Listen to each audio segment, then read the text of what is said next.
அனைவருக்கும் வணக்கம். Welcome to world village cookery channel. எல்லாரும் எப்படி இருக்கீங்க?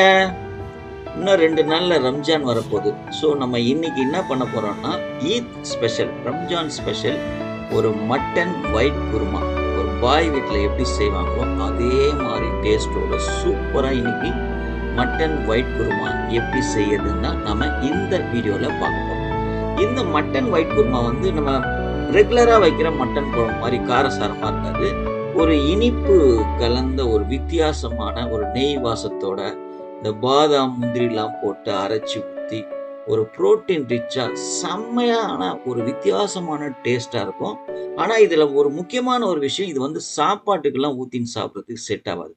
ஸோ பிரியாணி கூட வச்சுன்னு சாப்பிடலான்னா அதெல்லாம் செட் ஆகாது. இது உண்மையிலேயே வந்தா பாய் வீட்டில் பெரும்பாலும் இந்த பிரேக்ஃபாஸ்ட் காலையில டிஃபனுக்கு, அதாவது இட்லி, தோசை, பரோட்டா, சப்பாத்தி, பூரி, இது மாதிரி ஆப்பம், இடியாப்பம் இது மாதிரி டிஃபன் ஐட்டத்துக்குலாம் செம்மையா இருக்கும்.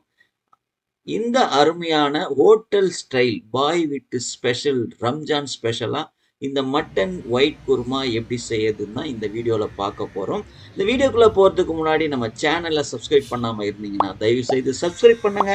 பக்கத்தில் பெல் ஐக்கான் வரும், அதையும் ப்ரெஸ் பண்ணுங்க. முக்கியமாக இந்த வீடியோவை ஸ்கிப் பண்ணாமல் முழுசாக பாருங்கள்.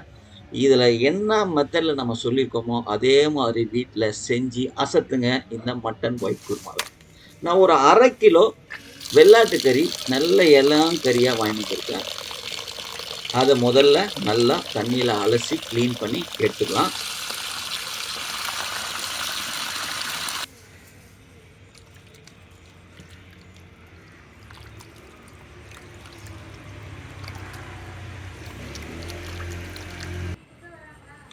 அடுப்பு பற்ற வச்சுடுவோம்.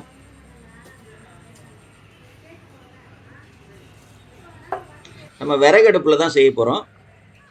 இப்போ இந்த கறியை அடுப்பில் ஏற்றிட்டு கறி முங்குற அளவுக்கு தண்ணி ஊற்றிக்கலாம். ஒரே ஒரு பச்சை மிளகா, ஒரு பட்டை, ஒரு ஸ்டாரு, கிராம்பு, ஏலக்காய், கொஞ்சம் கொஞ்சம் வாசனைக்காக எல்லாத்தையும் ஒவ்வொன்று போட்டு, ஒரு ஸ்பூன் இஞ்சி பூண்டு பேஸ்ட்டு, கொஞ்சம் போல் உப்பு போட்டு நல்லா ஒரு கிளறிட்டு 1 மணி நேரம் இந்த விறகு அடுப்புன்றதுனால நம்ம இதை பஞ்சு போல் வேக வைக்க போகிறோம். நீங்கள் குக்கரில் வேக வச்சிங்க அப்படின்னா ஒரு 7லேருந்து 8 விசில் கொடுத்து நல்லா பூ போல் வேக வச்சிங்க. இந்த வேகிற நேரத்தில் நான் ஒரு 15 பாதாமை சுடு தண்ணியில் ஊற வச்சு அதனோட தோலை உரித்து தனியாக எடுத்து வச்சுக்க போகிறேன்.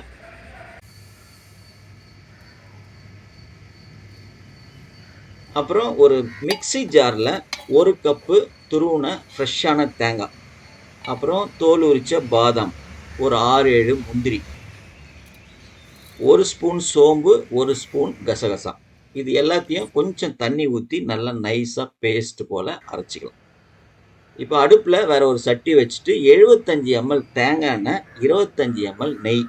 நீங்கள் தேங்காய் எண்ணெய்க்கு பதில் கடலை எண்ணெய் யூஸ் பண்ணுறதா இருந்தாலும் பண்ணிக்கலாம். எண்ணெய் காஞ்சதுக்கப்புறம் மசாலா ஐட்டம்ஸ் பட்டை, லவங்கம், கல்பாசி, ஸ்டாரு, ஏலக்காய் எல்லாத்தையும் கொஞ்சம் கொஞ்சம் போட்டு வாசனைக்கு போட்டு வறுத்துட்டு 2 பெரிய வெங்காயம் நறுக்கி வச்சுருக்கேன், அதை போட்டு நல்லா வதக்கணும். பிரியாணிக்கு வதக்குற மாதிரி நல்லா டீப் ஃப்ரைலாம் பண்ண தேவையில்ல. கண்ணாடி பதம்னு சொல்லுவோம்ல, அந்த பதத்துக்கு இந்த வெங்காயத்தை நல்லா வதக்கிக்குங்க.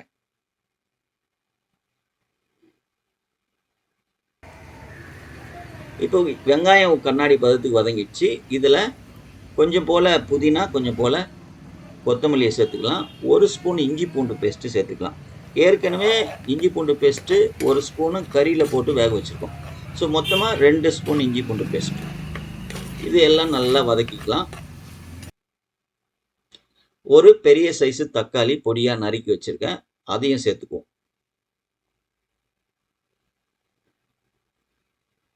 இந்த வெங்காயம், தக்காளி, இஞ்சி பூண்டு பேஸ்ட்டு எல்லாம் நல்லா வதங்கினதுக்கு அப்புறம் ஒரு 6 பச்சை மிளகாய்.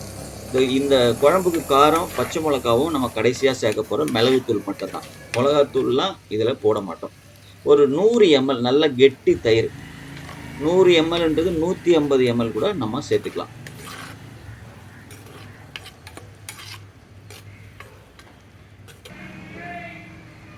இப்போ 1 ஸ்பூன் ஜீரக பவுட்ரு, 1 ஸ்பூன் தனியா பவுட்ரு இதில் சேர்த்துக்கலாம்.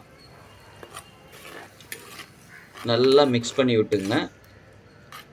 நல்லா ஓரளவுக்கு இந்த மசாலா கலர் சேஞ்ச் ஆனதுக்கப்புறம் நம்ம வேக வச்சிருக்க அந்த கறியிலேருந்து தண்ணியை தனியாக எடுத்துட்டு கறியை மட்டும் இந்த மசாலாவில் சேர்த்து ஒரு 5 நிமிஷம் லேசாக வதக்கி விடுவோம்.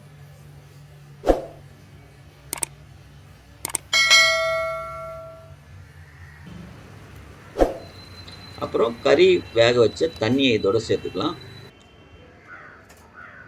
அரைச்சி வச்சிருக்கோம்ல அந்த பேஸ்ட், தேங்காய், பாதாம், முந்திரி, சோம்பு, கசகசா போட்டு அரைச்சி வச்சிருக்க பேஸ்ட்டையும் இதோட சேர்த்து நல்லா மிக்ஸ் பண்ணிடுங்க. இப்போ கலர் பாருங்க, சூப்பராக அருமையாக, வாசமே சூப்பராக இருக்கும். இதை அப்படியே மூடி வச்சு ஒரு 5 நிமிஷம் நல்லா கொதிக்க விடணும். இப்போ பாருங்க, அப்படியே நல்லா பொங்கி கொதிச்சு சூப்பராக, வாசனை சூப்பராக இருக்கும். அப்படியே இப்போவே உங்களுக்கு சாப்பிடணும் போல இருக்கும். அந்த அளவுக்கு வாசனைலாம் ஒரு டிஃப்ரெண்ட் வாசனை வரும் உங்களுக்கு. இது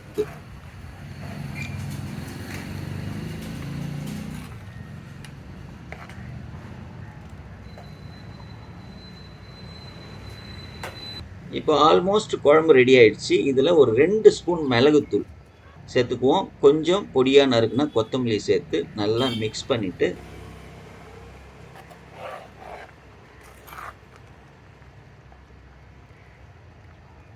பாருங்க, அப்படியே கலர்ஃபுல்லாக இந்த வெள்ளை, பச்சை, அப்பா, தக்காளியோட சிகப்பு பார்க்கறதுக்கே கலர்ஃபுல்லாக செம்மையாக இருக்குல்ல. இப்போ பாருங்கள், நம்ம எண்ணெய்லாம் லேசாக பிரிஞ்சு வரும், எண்ணெயும் நெய்யும். அந்த வாசனை அது அப்படியே அந்த கறி பூ போல் வெந்திருக்கிற கறி சும்மா அப்படியே அள்ளும். அவ்வளோதான், சூப்பர் அருமையான பாய் வீட்டு Ramzan special mutton white kurma ready ஆயிடுச்சு. நீங்கள் கண்டிப்பாக உங்கள் வீட்டில் ட்ரை பண்ணி பாருங்கள். வித்தியாசமான ஒரு டேஸ்ட்டு, செம்மையாக இருக்கும். இது மாதிரி ஒரு ஸ்பெஷலான ஒரு பண்டிகை காலங்களில் யாரும் வீட்டுக்கு கெஸ்ட் வராங்க, அவங்களுக்கு நீங்கள் இது மாதிரியான ஒரு வித்தியாசமான குழம்பு செஞ்சு கொடுத்தீங்க அப்படின்னா உண்மையிலேயே உங்களுக்கு நிறைய பாராட்டு கிடைக்கும். உங்களுக்கும் ஒரு புதிய அனுபவமாக இருக்கும் இந்த டேஸ்ட்டு. கண்டிப்பாக உங்கள் வீட்டில் செஞ்சு பார்த்துட்டு எப்படி இருந்ததுன்னு கமெண்ட் பாக்ஸில் கமெண்ட் பண்ணுங்கள். முக்கியமாக ஒரு லைக்கை ஒன்று போடுங்க. உங்கள் நண்பர்களுக்கும் உறவினர்களுக்கும் இந்த வீடியோவை ஷேர் பண்ணுங்கள். நம்ம சேனலை சப்ஸ்கிரைப் பண்ணுங்கள். பக்கத்தில் பெல் ஐக்கான் வரும், அதையும் ப்ரெஸ் பண்ணுங்கள்.